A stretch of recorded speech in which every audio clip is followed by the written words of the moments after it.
হযরত আদম আলাইহিস সালামের শুরুর দিকের দুই ছেলে নাম বলেন, হাবিল কাবিল। শাবাশ। এক ভাই আরেক ভাইকে হত্যা করছে, বলেন কে কাকে হত্যা করছে?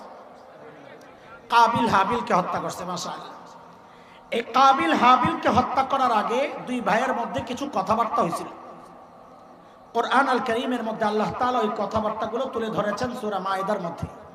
কাবিল যখন লটারি না কুরবানিতে হেরে গেছে, দুনিয়ার সব জালেমদের একটা জায়গায় ওরা এক, নিয়ম মতো যদি জিততে না পারে, নিয়ম মেনে যদি জিততে না পারে, তখন পেশি শক্তি দেখায় আর জয় ছিনায় নিতে চায়। কথা কোন ঠিক কিনা? কাবিল যখন দেখছে হ্যাঁ কুরবানি কবুল হয় নাই, এখন হাবিল রে কয় তোরে মেরেলাম, লাখ তুলান লাখ। খুব খেয়াল করেন, মনোযোগ দেন, সূক্ষ্ম কথা। তা হাবিল বলে কি, ভাই রে আমার দোষটা কি? ইন্নামা ইয়াতাকাব্বালুল্লাহু মিনাল মুত্তাকিন, আল্লাহ মুত্তাকির আমল কবুল করেন। তুমি আমার বাবার হুকুম অমান্য করে গুনাহ করেছো, আল্লাহ তোমার আমল কবুল করেন নাই, এই দোষ কি আমার? এরপর হাবিল বলতেছেন, ভাই শুনো, লা ইন বাসাত্তা ইলাইয়া ইয়াদাকা লিতাকতুলানি, আমাকে হত্যার জন্য যদি তুমি আমার দিকে হাত বাড়াও, তাহলে জেনে রাখো মা আনা বিবাসিতি ইয়াদিয়া ইলাইকা লিআকতুলাক, তোমাকে হত্যার জন্য কিন্তু আমি আমার হাত তোমার দিকে বাড়াবো না। খেয়াল করেন পয়েন্ট। এই যে হাবিল বলল এই অপরাধ আমি করব না, অপরাধ না করার কারণটা কি বলেছে? যে আমি যদি তোমাকে হত্যা করি, এই অপরাধ যদি করি, তাহলে আমাকে র্যাব ধরে নিয়ে ক্রস ফায়ার দিবে। এই কারণে কথা বলেন, কারণ এটা ছিল। আমি যদি এই অপরাধ করি, আমাকে পুলিশে ধরে নিয়ে রিমান্ডে দিবে, কারণ এটা। আমি যদি এই অপরাধ করি, সিসি ক্যামেরা ফিট করা আমাদের বাবা আদম দেখে ফেলবেন, ধরা পড়ে যাব, কারণ এটা। একটাও হাবিল বলেন নাই। কেন? কারণ এই একটাও মানুষকে অপরাধ থেকে রুখে না। মানুষকে অপরাধ থেকে রুখে যা হাবিল তাই বলেছে। কি বলেছেন? ইন্নী আখাফুল্লাহ রব্বুল আলামিন, আমি রব্বুল আলামিনকে ভয় পাই। যে রব্বুল আলামিন ভয় পায় সে অপরাধ করতে পারে না। এই জন্য আমরা বলি এই বস্তুর পেছনে মেহনত করে অপরাধ দমন করা যাবে না।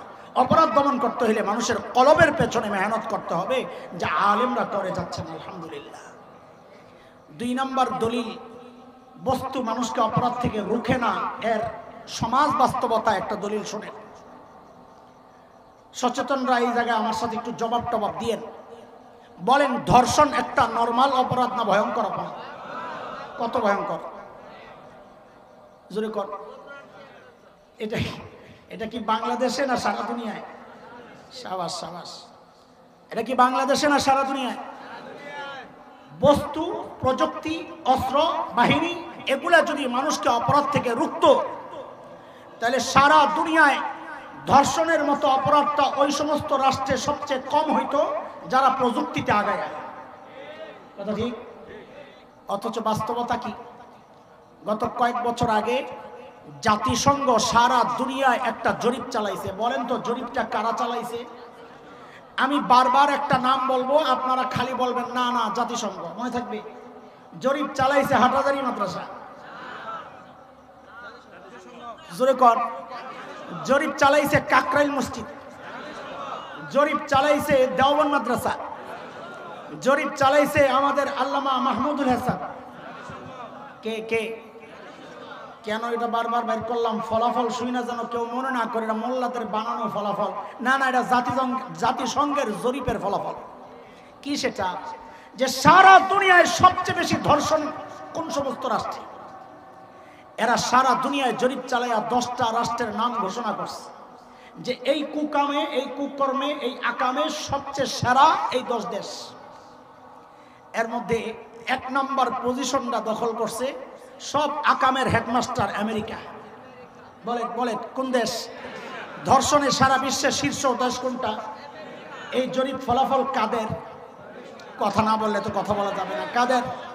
আমি জিজ্ঞেস করি, আমেরিকা প্রযুক্তিতে দুর্বল না সবল? প্রযুক্তিতে সবল হওয়া সত্ত্বেও ধর্ষণের শীর্ষে, কারণ কি? বলে ওইটাই তো আমরা বুঝাইতে চাচ্ছি। প্রযুক্তি আর এই সমস্ত ব্যবস্থা এগুলা মানুষকে অপরাধ থেকে রুখে না। ওদের অন্তরে যেহেতু সবচেয়ে বেশি আল্লাহর ভয় কম, এই জন্য ওদের দেশে অপরাধও সবচেয়ে বেশি। 1 নম্বর তো আমেরিকা গেল। 2 নাম্বার ওই যে আপনার সাউথ আফ্রিকা, দক্ষিণ আফ্রিকা। জিজ্ঞেস করি আপনাদেরকে, আমাকে খালি ছোট্ট করে জবাব দেন, সময় অনেক হয়ে গেছে।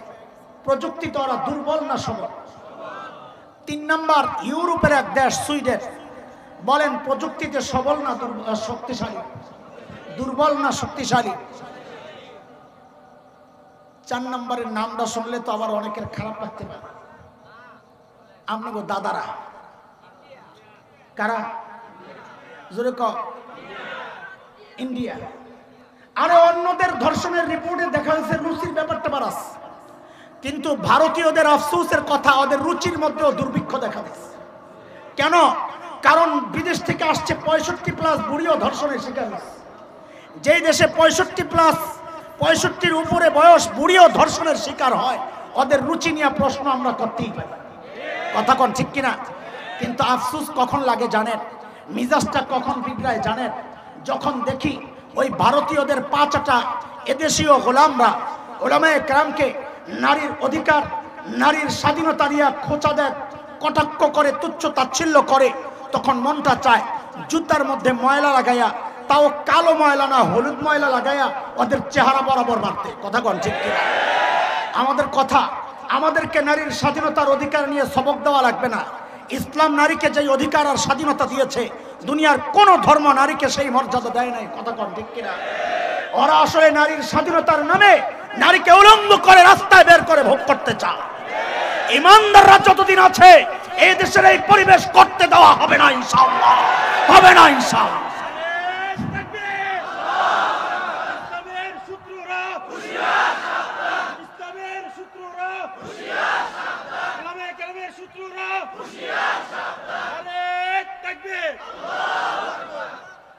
পাঁচ নম্বর আরেক মোড়ল ব্রিটেন, 6 নম্বর কানাডা, 7 নম্বর জার্মানি, 8 নম্বর ফ্রান্স, 9 নম্বর শ্রীলঙ্কা, 10 নম্বর নিয়ে একটু কথা থাকতে পারে আপনাদের, কিন্তু এর আগেই আমরা বলে দেই ওই দেশে মুসলমান আছে কিন্তু ইসলাম নাই। সেই দেশটার নাম হচ্ছে ইথিওপিয়া, নবী যুগের হাবশা, লোহিত সাগরের পশ্চিম পার। এই যে 10টা দেশের নাম বললাম, সেখানে ইসলাম নাই। কিন্তু আপনাদেরকে আরেকটা দৃশ্য চিত্র আমরা দেখাইতে চাই।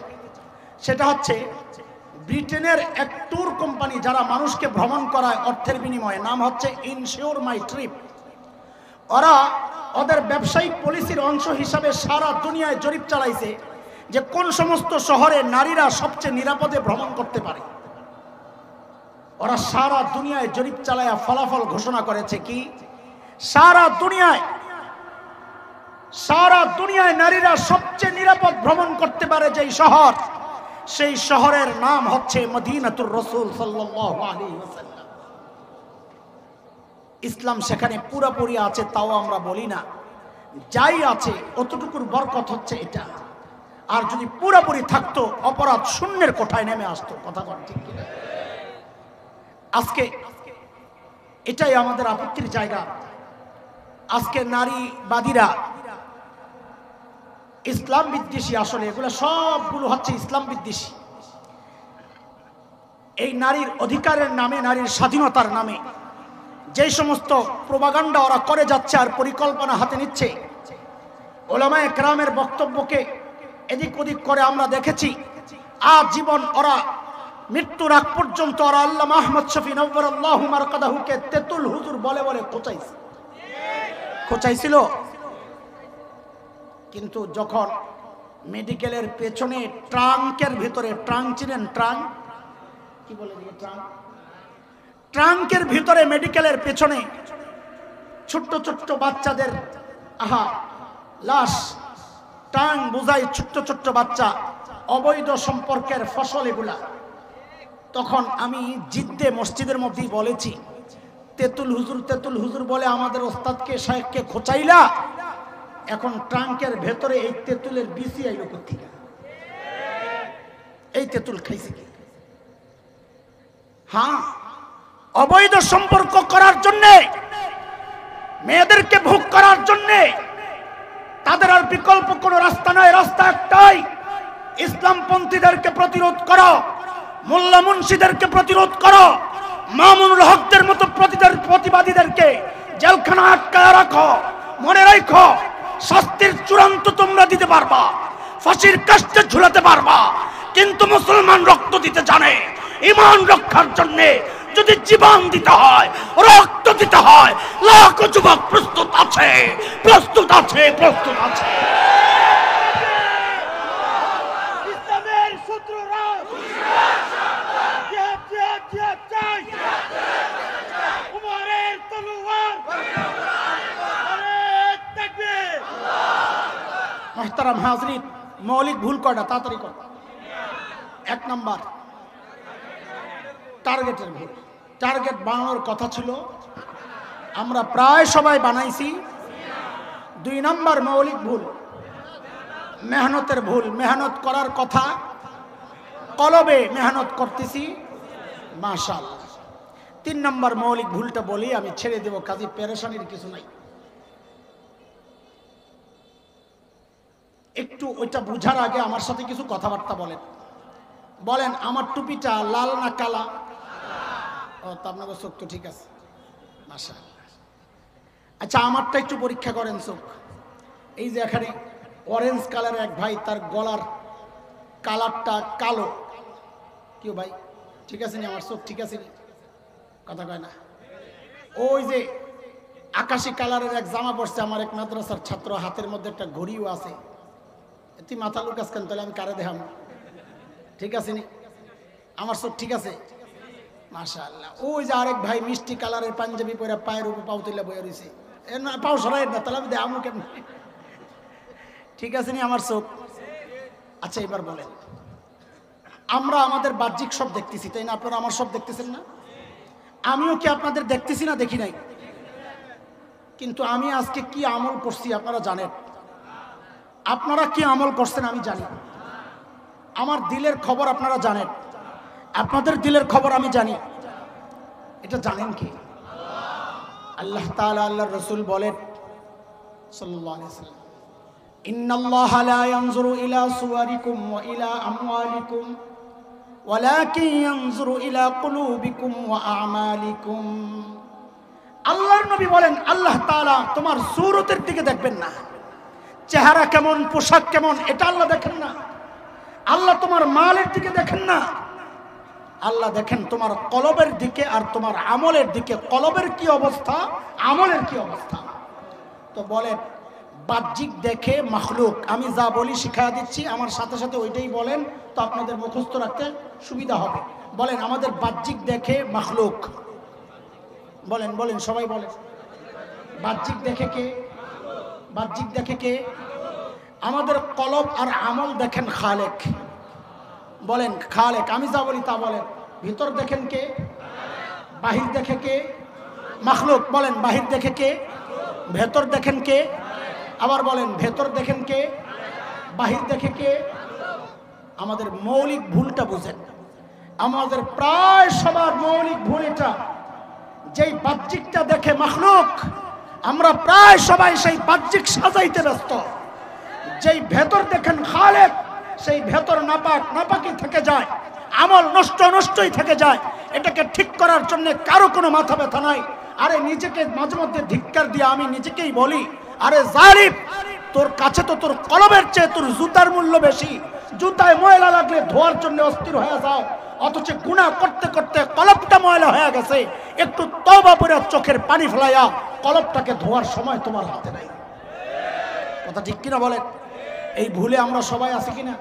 আপনি বলেন, আপনার সন্তানকে একটু পরিপাটি রাখার জন্য আপনার কত পেরেশানি। তার চুল ঠিক আছে কিনা, ব্রাশ করলো কিনা, কাপড় ঠিক আছে কিনা, স্কুল ড্রেস ঠিক মতো পরলো কিনা, জুতা ঠিক আছে কিনা, সব কিছু খেয়াল করেন। কিন্তু বাচ্চাটা নামাজ পড়ে কিনা, এটা নিয়ে বাবা মার কোনো পেরেশানি নেই। হ্যাঁ, তার স্কিল ডেভেলপমেন্টের নামে তাকে কত কিছু শেখাচ্ছি, খেলাধুলা শেখাচ্ছি, ক্রিকেট খেলা শেখাচ্ছি, হ্যাঁ, তার ভবিষ্যৎ চিন্তায় তাকে কম্পিউটার শেখাচ্ছি, তাকে ড্রাইভিং শেখাচ্ছি, এত কিছু শেখাচ্ছি, কিন্তু বাচ্চাটা কালিমা পারে না, নামাজ পারে না। এমন পোড়া কপাল বাবা মা এই সমাজে আছে কি নাই? আমাদের দুর্ভাগ্য এটা। মেহনত করার দরকার কলবে, মেহনত করতেছি আমরা বাহ্যিক সুরতে। মেহনত করা দরকার আমলে, মেহনত করতেছি আমরা কাপড় চোপড়ে আমাদের বাহ্যিক সৌন্দর্যে। এখানেই সাহাবায়ে কেরামের সাথে যুবকরা আসনি তোমরা, এক যুবক সাহাবীর কথা তোমাদেরকে, এখানেই হযরত সাহাবায়ে কেরাম রিদওয়ানুল্লাহি আলাইহিম আজমাইনদের সাথে আমাদের পার্থক্য।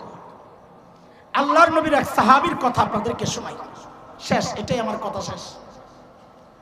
এক যুবক সাহাবী ছিলেন মক্কায়, নাম ছিল হযরত মুসআব ইবনে উমাইর রাদিয়াল্লাহু আনহু। একই নাম বল, আলেম না এমন একজন বলে, আলেম না যে এমন একজন বলে। মাশাআল্লাহ, সাবাস। পোলাপানের অবস্থা দেখছেন? এই তো করে একটা নাম দরকার, আমার একটা কথা বলার জন্য একটা নাম দরকার। ভারতের ওই যে ক্রিকেট খেলে যে, এই বাপরে বাপ, কি সেতা কর আগে কয়ালা যে পরিচালনা করে, এর নাম কি? না এটা না, আরেকটা নাম। হুজুররা রাগ করেন না, আমার একটা নাম দরকার। এটা না, এর আগে আরেকটা নাম কর। না মিলতেছে না, মিলে না। আচ্ছা, সামনে কে হইতে পারে?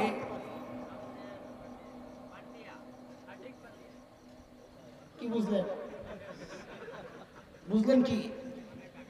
ভারতের ক্রিকেট খেলায় ওদের পরিচালনায় কারা বর্তমান, আগে, তার আগে সব জায়গা, সামনে কে হবে তাও জানে।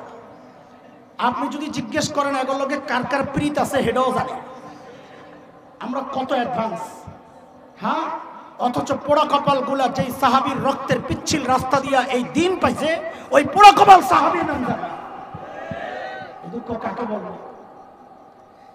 হাসেন, লজ্জায় মরে যাওয়ার দরকার, লজ্জায় চিৎকার করে কান্না দরকার যে সাহাবী চিনি না। হাসেন কেন? একজন তার আবেগ প্রকাশ করছে, আপনি হাসেন কেন?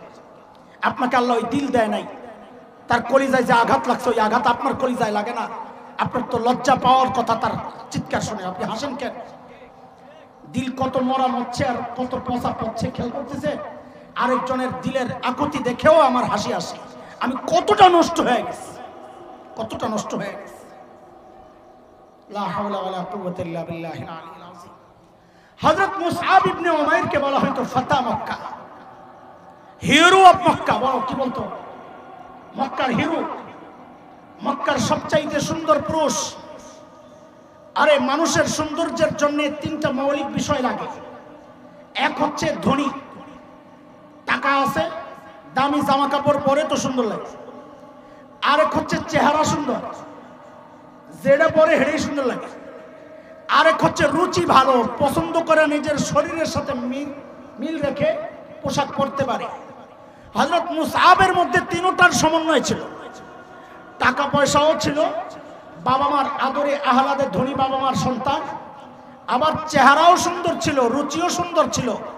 চেহারা সুন্দর ছিল এটা বোঝার জন্য একটা কথাই যথেষ্ট। 12 জন আরবের চেহারা নবী আলাইহিস সালামের চেহারার সাথে মিলতো। এর মধ্যে একজন ছিলেন হযরত মুসআব ইবনে উমাইর, যার চেহারা নবীর চেহারার সাথে মিলতো। মুসআব কতটা সুন্দর ছিলেন এটা দিয়েই তো বোঝার জন্য যথেষ্ট। এই মুসআব মক্কায় সবচেয়ে সুন্দর পোশাকে সজ্জিত থাকতেন, সবচাইতে স্টাইলিশ পোশাকে নিজেকে সাজায় রাখতেন, সবচাইতে ফ্যাশনেবল পোশাকে নিজেকে সাজায় রাখতেন। যুবকদের আইডল আর মডেল ছিল হযরত মুসআব ইবনে উমাইর। যেদিকে যায় নারী পুরুষ তাকায় থাকে, আহারে কি সুন্দর মুসআব। সেই মুসআব যখন মুসলমান হয়েছেন, এখন তো এই বাহ্যিক সৌন্দর্যের কথা ভুলে গেছেন। কতটা ভুলেছেন আমরা তার জীবনের শেষ সময়টা একটু শোনাবো ইনশাআল্লাহ। যখন মুসলমান হয়েছেন, মাঝখানে তার উপর দিয়ে অনেক ঝড়ঝাপটা গেছে। তিনি হাবশায় হিজরত করছিলেন, মায়ের অত্যাচার, আপনজনের অত্যাচার সইতে না পাইরা। এরপর নবুয়তের 12তম বছরে নবী আলাইহিস সালাম মদিনায় 2 জন সাহাবী শিক্ষক আর দাঈ হিসাবে পাঠাইছিলেন। এর মধ্যে একজন ছিলেন অন্ধ সাহাবী হযরত আব্দুল্লাহ ইবনে উম্মি মাকতুম রাদিয়াল্লাহু আনহু, আরেকজন ছিলেন এই হযরত মুসআব ইবনে উমাইর রাদিয়াল্লাহু আনহু। নবী আলাইহিস সালাম হিজরত করে চলে গেলেন 13তম বছরে মদিনায়। দ্বিতীয় বর্ষে বদরের যুদ্ধ হইল, আপনারা জানেন। তৃতীয় বর্ষে উহুদের যুদ্ধ। এই যুবকরা খেয়াল কর, উহুদের প্রান্তরে মুসলমান কাফের মুখোমুখি। আল্লাহর নবী সাল্লাল্লাহু আলাইহি ওয়াসাল্লাম মুসলমানদের ঝান্ডা তুলে দিয়েছেন হযরত মুসআব ইবনে উমাইরের হাতে। বীর বিক্রমে লড়াই চলছে, মুসলমানরা জয়ী হয়ে গেছে।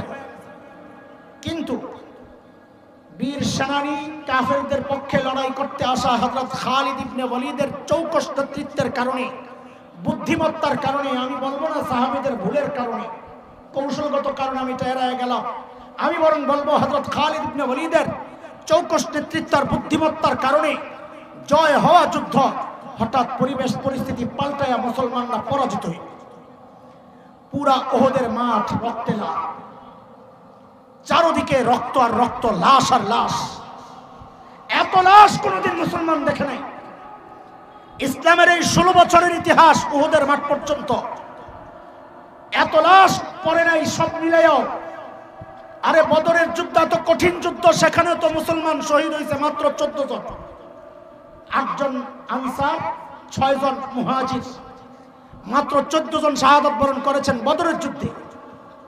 সেখানে এক উহুদের মাঠে 70টা লাশ পড়ে আছে। কয়টা? 70টা লাশ। বাকিরা আহত, মানসিকভাবে বিপর্যস্ত। কেন? কারো বাবা নাই, কারো ভাই চলে গেছে, কারো সন্তান চলে গেছে। সাহাবায়ে কেরাম দাঁড়ায় থাকতে পারছেন না, বসে পড়ছেন। কারো হাত থেকে তরবারি ছুটে গেছে।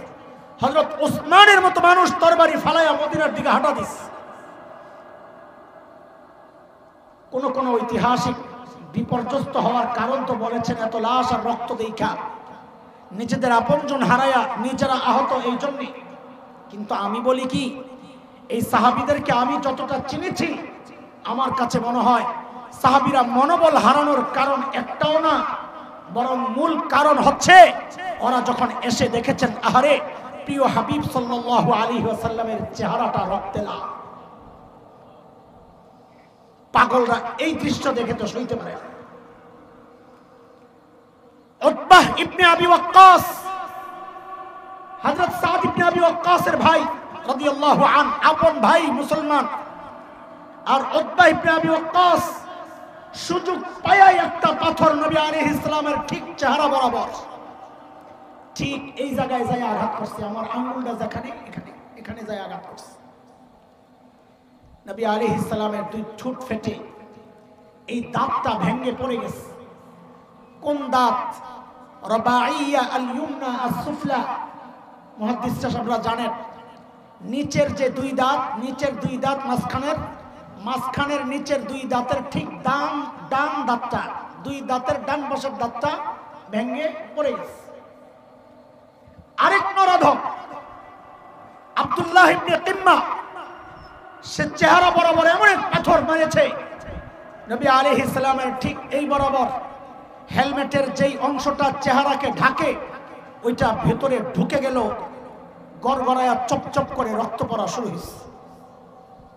আরেক নরাধম আব্দুল্লাহ ইবনে শিহাব জুহরি, তার পাথরের আঘাত লেগেছে মাথায়, হেলমেটের কিছু টুকরা মাথায় ঢুকে গেছে, রক্ত পড়ছে চপচপ করে।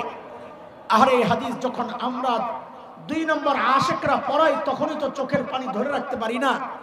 আর অরিজিনাল আশেক এই সাহাবীরা নবী আলাইহিস সালামের এই রক্তাক্ত চেহারা দেখে সয় কেমনে, সহ্য করে কেমনে, মনোবল ভেঙে গেছে।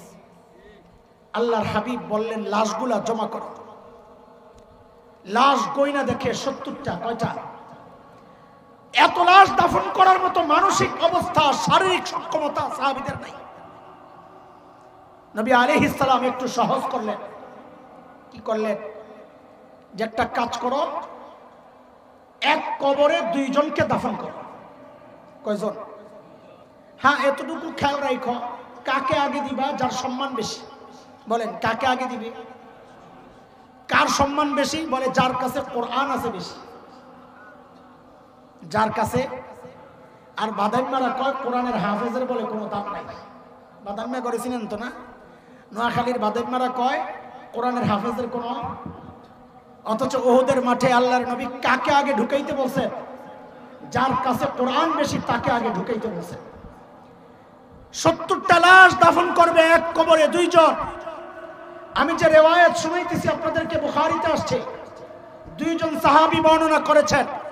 হযরত আব্দুর রহমান ইবনে আউফ একজন, 4045 নম্বর বর্ণনা, লম্বা বর্ণনা, আমি সেই দিকে যাচ্ছি না। হযরত আব্দুর রহমান ইবনে আউফ তিনি বলেন, আমি যখন লাশগুলো জমা করছি সেই লাশের মধ্যে ওই যে হিরো অফ মক্কা মুসআব ইবনে উমাইরের লাশও ছিল। হযরত মুসআব শহীদ। ও মুসলমান যুবক, কোন মুসআবের কথা শোনাইতেছি রে?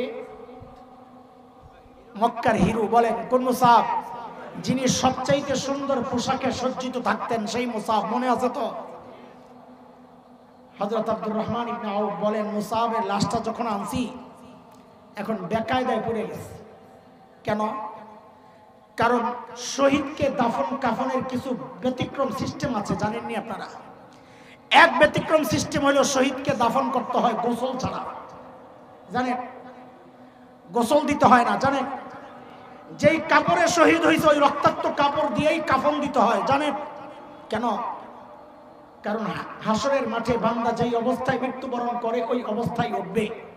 আমি আপনি কিভাবে উঠবো আল্লাহই জানেন, কিন্তু শহীদ যখন হাসরের মাঠে উঠবে ওর শরীর থেকে তাজা রক্তগুলো টপ টপ করে ঝরতে থাকবে, আর ওই রক্ত থেকে মেশকাম্বরের ঘ্রাণ বের হতে থাকবে। আল্লাহ শাহাদাতের মৃত্যু নসিব করো। আমি যেহেতু শরীরের কাপড় দিয়েই দাফন করতে হবে, তা হযরত আব্দুর রহমান ইবনে আউফ বলেন, মুসআবের শরীরে এক টুকরা চাদর ছাড়া আর কিচ্ছু নাই। ওই চাদরের টুকরাটাও যে খুব বড় তা না, কোন রকম সতর ঢাইকা রাখছে, একটা চাদরের টুকরা দিয়া সতর ঢাইকা রাখছে। হযরত আব্দুর রহমান ইবনে আউফের বর্ণনা, চাদরটা কত বড়? হযরত আব্দুর রহমান ইবনে আউফ বলেন, ইন গুত্তিয়া বিহা রাসুহু, তিনি হাত দিয়া দেখেন নাই, আমি বুঝানোর জন্য দেখাইতেছি। ইন গুত্তিয়া বিহা রাসুহু বাদাত রিজলাহ ওয়া ইন গুত্তিয়া বিহা রিজলাহ বাদা রাসুহু। বলে ওই চাদরের টুকরাটা দিয়া হযরত মুসআবের মাথাটা ঢাকতে গেলে টান পয়রা পাও খালি হয়ে যায়, আবার টান দিয়া পাউডার ঢাকতে গেলে মুসআবের মাথা খালি হয়ে যায়। এর যুবক কার কথা শোনাইতেছি? যিনি সবচেয়ে সুন্দর পোশাকে সজ্জিত থাকতেন সেই মুসআবের কথা শোনাইতেছি। অথচ এখন আমার আর তোমার হালত হয়েছে, ব্র্যান্ডের শার্ট ছাড়া আমাদের চলে না, ব্র্যান্ডের পেন ছাড়া আমাদের চলে না, ব্র্যান্ডের মোবাইল ছাড়া চলে না। অথচ হওয়ার কথা ছিল সাহাবীর আমল, আমার আমলের ব্র্যান্ড হওয়ার কথা ছিল। সাহাবীর পোশাক আমার পোশাকের ব্র্যান্ড হওয়ার কথা ছিল। সাহাবীর কোরবানি আমার কোরবানির ব্র্যান্ড হওয়ার কথা ছিল। যুবক তো পরের কথা, জুয়ান মানুষ, হায় বহু বুড়াও তো এমন দেখা যায়, চুল পাইকা সাদা হয়ে গেছে, দাড়ি পাইকা সাদা হয়ে গেছে, নিজেকে চেঞ্জ করবে থাক দূরের কথা, এখনো তো গুনাই ছাড়তে পারে না। হাটে ঘাটে গভীর রাতে মাহফিল শেষে যখন বাড়ি ফিরি তখন দেখা যায় বাজারে ওই দুর্গম এলাকায় একটা দোকান খোলা, ওই দোকানের মধ্যে টেলিভিশন চলতেছে। টেলিভিশনের শ্রোতাকারা গ্রামের বুড়াগুলা সব বসে বসে বিড়ি টানি আর সিনেমা দেখে। কথা ঠিক কিনা বলে? ও বাবা, আপনি গুনাহ ছাড়বেন কবে জিজ্ঞেস করি? এই চুল দাড়ি পাকা মারি বুঝছেন আপনি, শরীরের একটা অংশের মৃত্যু শুরু হয়ে গেছে।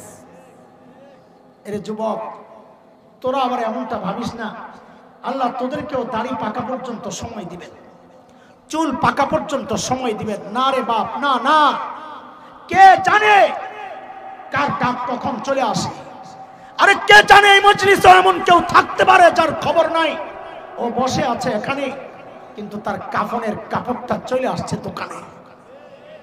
কে জানে, কে জানে কালকে খবর পাইতে পারে বয়ান করে গেল হাসান জামিল তো দুনিয়ায় নাই, চলে গেছে। কার কখন ডাক চলে আস। ডাক আসার আগে আগে এই বাহিরের সুরতে মেহনত বাদ দিয়া আল্লাহর রাস্তে কলবে মেহনত করা শুরু করি। আল্লাহ ওয়ালা আলেমদের কাছে যায়া যায়া নিজের কলবটাকে সাফ আর পরিষ্কার করার মেহনত শুরু করি ইনশাআল্লাহ। করবো না ইনশাআল্লাহ? বলেন আমাদের মৌলিক ভুল কয়টা? 1 নাম্বার টার্গেটের ভুল, 2 নাম্বার মেহনতের ভুল। মেহনতের ভুলটা আবার 2 রকম। মেহনত করার দরকার কলবে, মেহনত করতেছি বস্তুতে 2 নাম্বার। 3 নাম্বার মেহনত করা দরকার যা খালেক দেখেন, আমরা মেহনত করতেছি যা মাখলুক দেখি। এগুলো আমাদের মৌলিক ভুল। আল্লাহ তাআলা এই মৌলিক ভুলগুলো শুধরাইয়া আল্লাহর দেওয়া জিন্দেগি, আল্লাহর চাওয়া জিন্দেগি নিজের জীবনে বাস্তবায়নের তৌফিক দান করেন। আমিন। ওয়া আখিরু দাওয়ানা আলহামদুলিল্লাহি রাব্বিল আলামিন। সুবহানাল্লাহি ওয়া বিহামদিহি সুবহানাকাল্লাহুম্মা বিহামদিক আশহাদু আল লা ইলাহা ইল্লা আনতা আস্তাগফিরুকা ওয়া আতুবু ইলাইক। ঠিক আছে, দোয়ার জন্য কাউকে ডাকার দরকার নেই। আমরা দুরূদ শরীফ পড়ি, যারা থাকি তারাই দোয়া পড়ি, অসুবিধা নাই। দুরূদ শরীফ পড়ি। আল্লাহুম্মা সাল্লি আলা মুহাম্মদ ওয়া আলা আলি মুহাম্মদ। হবে না। আপনারা এই দোয়ার আগে যদি কেউ দিতে চান তো আমাদের কাছে যার যা তৌফিক অনুযায়ী দিয়ে যান, ইনশাআল্লাহ আমরা দোয়া করব, দোয়ার মধ্যে শরীক করবো ইনশাআল্লাহ। আসেন মাশাআল্লাহ, ওই যে বাইরেছে মাশাআল্লাহ। আসেন, সিমেন্টটা আমারে দিয়ালাম, ওটা মাথায় লই আমি জান্নাতে যাই গা, গল্লা করে। হ্যাঁ রাখেন রাখেন মাশাআল্লাহ, জাযাকুমুল্লাহ, বারাকাল্লাহ, হাইয়াকুমুল্লাহ, আল্লাহ কবুল করেন। মাশাআল্লাহ, রাখেন মাশাআল্লাহ। তাড়াতাড়ি আসেন আর দুরূদ শরীফ পড়েন, বাকিরা দুরূদ শরীফ পড়েন। আল্লাহুম্মা সাল্লি আলা মুহাম্মদ ওয়া আলা আলি মুহাম্মদ। মাশাআল্লাহ মাশাআল্লাহ, আল্লাহ বারাকা দান করে। মারহাবা, জাযাকুমুল্লাহ। বান্তি আসেনি হবে মনে হয়। আচ্ছা দেন দেন, যা আছে দেন না, 400 দেন। কত লাগবে? ও শুধু ভাড়ার টাকাটা নিতে চাইতেছে, বুঝছেন না? বাসায় যাবার ভাড়ার টাকা চাইতেছে। দেন 40 টাকা দেন। হ্যাঁ মাশাআল্লাহ, ওই যে এখানে 10 টাকা আছে মনে হয়, দেখেন দেন। 60 টাকাই দেন, 10 টাকা পরে কাউরে দান করে দিয়ে নিয়ত করছেন যেহেতু, আল্লাহ কবুল করেন। মাশাআল্লাহ, ঠিক আছে। অনেকে হয়তো টাকা নিয়ে আসে নাই, পরবর্তীতে যারা মসজিদের সাথে সংশ্লিষ্ট আছেন তাদের কাছে, জিম্মাদারদের কাছে আমরা পৌঁছায়া দিব ইনশাআল্লাহ তাআলা।